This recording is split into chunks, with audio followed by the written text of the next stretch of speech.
Okay, we are picking up on Mem Ches Amud Aleph. We are on the last line of the Amud.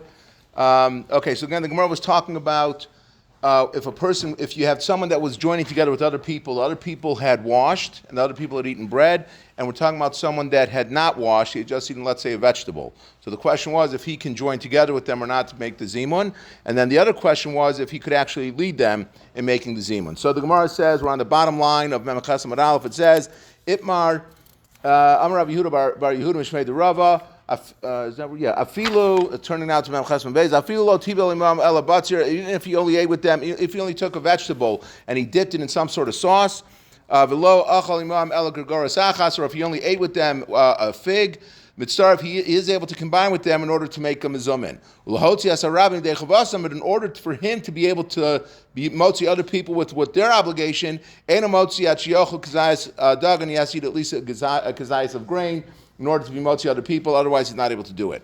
Amar Rav Chana bar Yehuda Mishmei de Rava. Hilchasa, the halacha is achal ale yerek v'shasa kol shel yain. If someone ate a vegetable, or if he drank a cup of wine, mitzaref, then he's able to combine together with them to make the zimun. Lahotzi, but if he wants to help other people fulfill their obligation, ein amotzi ad sheyochel kazayis dag, and he's not able to do it until he himself also ate some sort of grain while he was with them, meaning that he washed. If he didn't wash, then he's not able to motzi other people. Okay, the rest of the Amud, the Gemara is going to be talking now about actually benching, right? The Gemara was talking about, up until now, the preparations for the meal, and then it was talking about the zimun that you would be making for the meal. The rest of the Amud is going to be talking about the context of the boards that are in benching. So the Gemara says, Amar Rav Nachman, Moshe Tikin LiYisrael Berachos Hazan B'Shah Shirad Lehaman. Moshe Rabbeinu was the one that made up the bracha, the first bracha that we have in benching of Hazanas Ha'olam. Moshe Rabbeinu made that up at the time that the man was falling. Yoshua Tikin Lahem Berachos Ha'aretz Kivan Shenichtum Sularetz. And Yoshua made the next bracha, which starts with No Delecha. Yoshua created that bracha. He made it up when they were entering the land of Eretz Yisrael. David and Shlomo tiknu banu Yerushalayim, and David and Shlomo with the bracha that starts with Rachim na. So David and Shlomo together made them, but they split it up. How? David tikin al Yisrael amelcha v'Yerushalayim irecha. David spoke about Yisrael and Yerushalayim, but he wasn't able to speak about the Beis Hamikdash because David was not zocha. The Beis Hamikdash was not built when in his time. It was built in the life of Shlomo HaMelech. So, and Shlomo tiken al Beis Hagadav v'Hagadosh, and then Shlomo was the one that put the words in there of the Beis Hamikdash. And Hatov HaMeitiv b'Yavne tiknu, and Hatov HaMeitiv, which is the last bracha that we said, who heitiv v'meitiv yeitiv lanu, that bracha was made up. They were masakin that in the city of Yavne, Keneged Haruge Beitar. It goes for the story of Beitar that Bar Kochva, who was a false Messiah. The people believed in that time that he was really Mashiach. There's incredible stories about his strength and the ways that he was able to combat the enemy. So people thought that he was Mashiach, and it ended up all going downhill very, very quickly. And in order to teach them a lesson, so the Romans went and they slaughtered the entire city. And in order to punish the people, would know that there should never be an uprising against the government. They decreed that not only did they wipe out everybody, but they said that you can't bury the dead, and you just have to leave the bodies where they were. So there was a so the Gemara is going to say now that what happened. So what are we thankful for that? What happened on that happened? Dam Rav Masna Oso Hayom, on that day, which the Gemara in Taina says that day is Tu B'Av. Okay, so on Tu B'Av. Shenitna Haruge Beitel Kvura, that on that day Rabbi Gamliel, the Gemara says that Rabbi Gamliel, who was a very, very wealthy man, used most of his fortune to be able to buy off the government so that they would agree that they could finally bury the people of Beitar. So Tikna B'Yavna Hatov HaMeitiv, they composed the bracha of Hatov HaMeitiv. What was it for? Hatov, what was it good? Shlo Yisrichu, that the bodies did not decompose when they were left out in the sun all this time. And there was a great miracle that took place because it did not happen immediately. I think it took years before they were able to bury the people who had been killed. And the meitiv that Hashem did is that they were that permission was finally given that they were able to be buried. So we make this bracha tov meitiv. We say that because of the Haruge Beitar. Tana Rabbanan. Seder Birchas Hamazon Kachi, that this is the way that you bench. And again, we keep saying it, but you got to remember, they didn't have Sidurim in those days, and really a lot of people would just kind of compose it to the best that they could, so they're laying down what the ways that we have in our bencher now, this is the way that they would bench. So bracha rishona birchas hazan. The first bracha is the bracha that we said that Moshe was masakin, which is hazanas ha'olam. Shniya birchas haaretz. The second one is that we said from Yoshua composed is no dilacha. Shlish is bnei Yerushalayim. The third one is rachim no, which ends with uvnei Yerushalayim. And Revi is hatov hametiv, and the fourth one is hatov hametiv. Uvishabbos, and on Shabbos maschil ben nechama, Messiah ben nechama. You have the special paragraph of ritzei. So where do you put the paragraph of ritzei?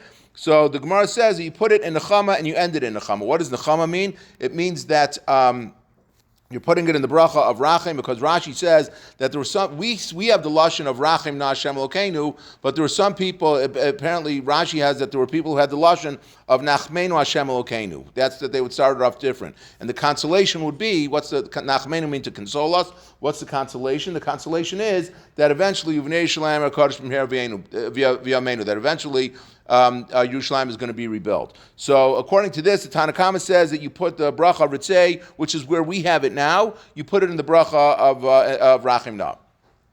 V'amar Kedusha Tziyom be'emtza.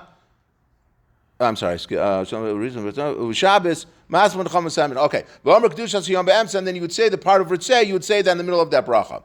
Rebbe Yezer Omer, he says different. He says, Ratz la'omer b'nechama omer. If you want to put it over there in Racham, you could do it. The Berachos ha'aretz omer. If you want to put it in Berachos ha'aretz, you could do it. And Berachos shetin chacham b'yavna omer. And if you want, you can put it in the bracha of Hatov HaMeitiv. So the only places that says that you can't put it, according to him, is that you can't put it in the first bracha of Hazanas Ha'olam. But he says you could really put it wherever you want. The Chachamim say, Eno Omra Ela B'Nechama Bovad. You only say it in the bracha of Rachim Na, in the last of Rachim Na. So the Gemara asks, Chachamim Hainu Tanakama. It's the same thing. Tanakama we just said that you're supposed to put in the bracha of Nechama of Rachim. So the Chachamim are saying the same thing. What's the difference? The Gemara answers, do you have it? It depends. According to the Tanakama, if you put it outside of the bracha Rachim, you don't have to repeat benching. You can put it wherever you want. But according to the Chachamim, if you don't put it in the bracha Rachim Na, it's not good, and you would have to go back and you have to bench again. Okay, Tana Rabbanan. How do we know that that benching is midoraisa? Shenamar, because it says in the pasuk v'chalta v'savata v'rachta. Well, again, the Gemara is going to darshan this whole pasuk of v'chalta v'savata v'rachta Hashem lokecha al aretz hatova shenatzon lach. That's the Gemara that's the pasuk that the Gemara is going to darshan now. So it says in that pasuk that you're supposed to eat and you're supposed to be satiated, and then you're supposed to bench Hashem. Zu birchas hazan. So that's the bracha that you make for hazanas ha'olam that you're supposed to be benching. The next words in the pasuk that said "Es Hashem Lokecha," where it said that you should be thanking Hashem your God, Zubir Chasazimon. That is not the benching part. That's the zimun that we said before, where you say Rabbi Sign of Areich. According to the Tanakama, you're learning out from the pasuk that you say that this concept of zimun, you're learning it out from that pasuk. Zimun's deraisa. Yes, according to yes, absolutely. Ala Aretz Zubir. Although, I mean, you could also say that it's just like a smichus that it's doing to the pasuk, like it's kind of like alluding to it, but maybe it doesn't mean that it's actually necessarily doraisa. But maybe. Ala aretz, when it says in the pasuk ala aretz zubir chas aretz, that's referring to the bracha of no dilcha, which Yoshua composed. Hatova, when it says the word hatova zubon Yerushalayim. And v'cheinu omer, and how do we know that? V'cheinu omer, it says in the pasuk, hahar hatov hazev al bonon, that it refers to it as hatov. So therefore, we see that it's also referred to tov. That's Yerushalayim. And asher nasan lach, which is the end of the pasuk, zu hatov hametiv. That is hatov hametiv. So according to this Tana, hatov hametiv is actually the doraisa.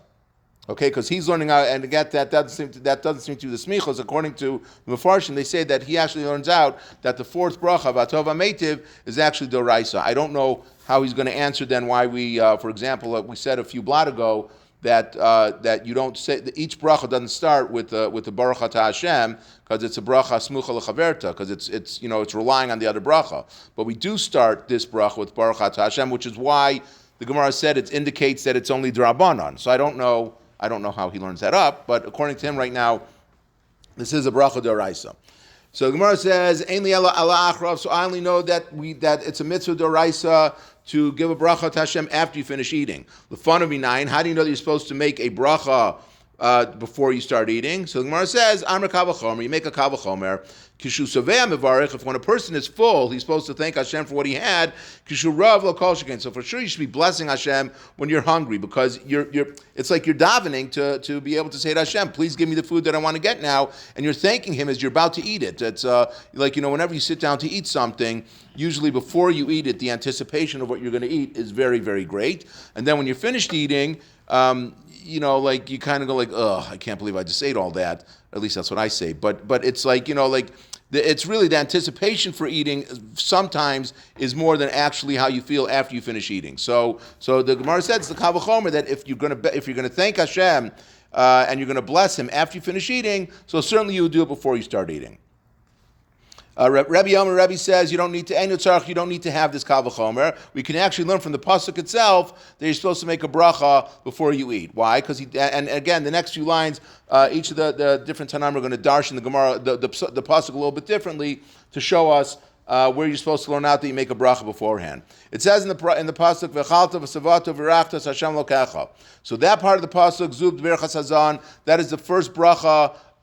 Which, by the way, I also want to say that according to the way that we learned the Gemara up until now, it seems when it says that Moshe did the Berachos Hazan, Yoshua did Berachos Nodilcha, and David and Shlomo did Racham, it would seem that only Moshe Rabbeinu, that only the first bracha of benching is Doraisa.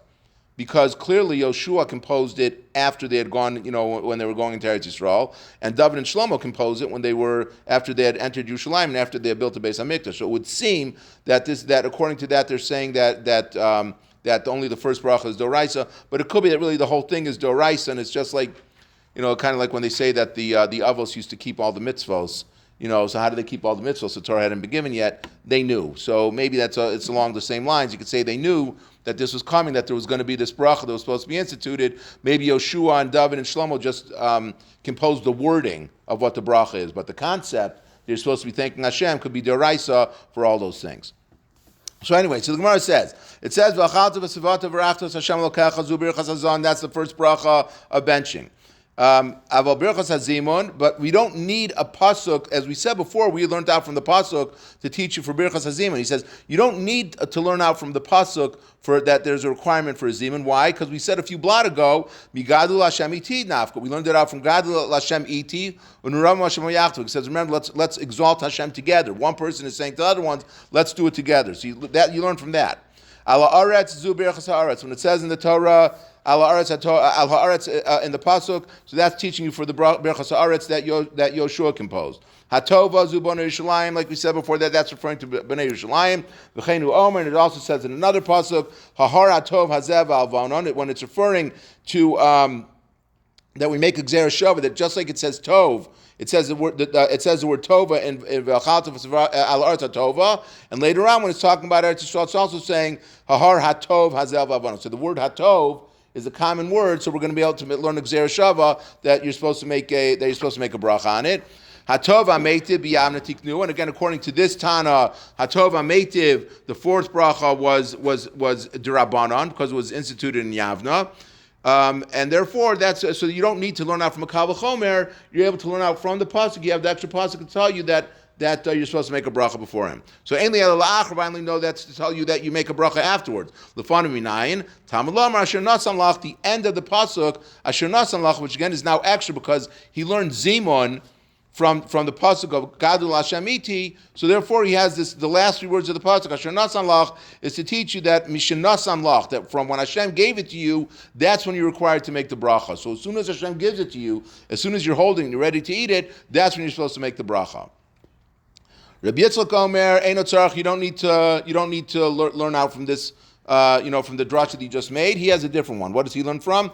Hari Omer, it says in the pasuk, Uveirach eslach mecha v'esmeimecha. It says that Hashem will bless your bread and your water. So he says, Al tikri uveirach, don't read it that he will bless, that Hashem will bless, ela uvarech, that you should bless. So again, meaning that you are the one that is supposed to make the bracha. And when is it that you're supposed to make a bracha on bread? You're supposed to make it only before you eat it, because after you eat it, it's no longer called bread. It's something sitting inside of you digesting, but that's not bread anymore. So the time you're supposed to make a bracha, you're supposed to bless the bread, is when it's still called bread. It's called bread before you ate it. So therefore, that's how we learn out that you need to make a bracha before you eat something. Rav Nassan Omer, Eino Tzarech, you don't have to learn. He learns that you don't need that drasha. You can learn from a different one. Hari Omer, it says in the pasuk, "Kivuachem ha'ir king timsun oso b'terem yala habamasa lecho ki lo yochal ha'am arbo ki hu yivarech hazevach." This is a very There's a very long pasuk. This is talking about Shaul. His father had lost his donkeys, and he had sent Shaul out to go find his donkeys, and they weren't able to find it. And someone had suggested to him, his servant suggested to him, before you turn around and go home empty-handed, why don't we go to Shmuel HaNavi and ask him where the donkeys are? Because they would go to the Navi, and the Navi knew, he knew everything. He knows all, sees all. So he was going to ask Shmuel where the donkey is. So Shaul goes to the city, and he comes across a number of young ladies, young women, and he says to them, he's trying to find Shmuel. So they gave this very long pasuk, and he said to him that as you come into the city, you're going to find him, because he goes up to where the Mizbeach is. He's going up to where that is, and the people are not going to eat anything until he comes and he makes a bracha on the thing that they're going to eat. So from this very long-worded pasuk that they said to him, and I'm saying that because the Gemara is going to ask why they said so many words. So from the fact that you see that no one was going to eat until Shmuel HaNavi made a bracha on what was being brought, so you learn from there that you're supposed to make a bracha before you eat anything. So the Gemara asks, "V'chol kach lama," why were they so verbose in the way that they were responding to Shaul? Why didn't they just give a short answer and say, "Where's Shmuel? He went up to give the zevach." Why do they have to give the whole thing? You're going to come into the city, and you're going to find him, and you're going to see all the people are gathered over there, and he's getting ready to bring a carbon, and they're not going to eat anything until he makes a bracha. Why do you have such a long-winded answer? So, Lefish Anashim Debron Yoshain. Again, if Rebecca's ever listening to this is not me talking. The Gemara says, because women are talkers, okay? They like to talk. So that they were very long-winded. Shmuel says a different answer. They wanted to look at Shaul because Shaul was a very good-looking man. The pasuk we're going to say from the pasuk now, that from his shoulders up, he was taller than any of the people, which means that not only was he taller, but he was a very good-looking man. So they were like, they were really delaying their answer. Either they were kind of like starstruck because they're looking at this really good-looking person, or they just wanted to keep engaging him in conversation, so they started giving a very long answer in order that they should be able to interact with him longer and be able to look at him. Rabbi Yochanan Amar, and with this we're going to finish. That the reason why Hashem arranged that the donkey should get lost and that Shaul should go look for Shmuel was because it was time for Shaul HaMelech to become king. But Hashem says that when someone is king, he doesn't end that kingdom even 1 second before the time that it's supposed to be ending. And even though Shmuel HaNavi was not a king that he had been anointed with any of the oil, but Shmuel HaNavi, for all practical purposes, he was the leader of Klal Yisrael. He was the acting king, if you will. And Hashem didn't want that he should Shaul's Malchus, that his kingdom should start even 1 second before Shmuel's was supposed to end. So therefore, these women gave a very long-worded answer so that the kingdom would end in its right time. Okay, we will stop here tomorrow night at 8:40.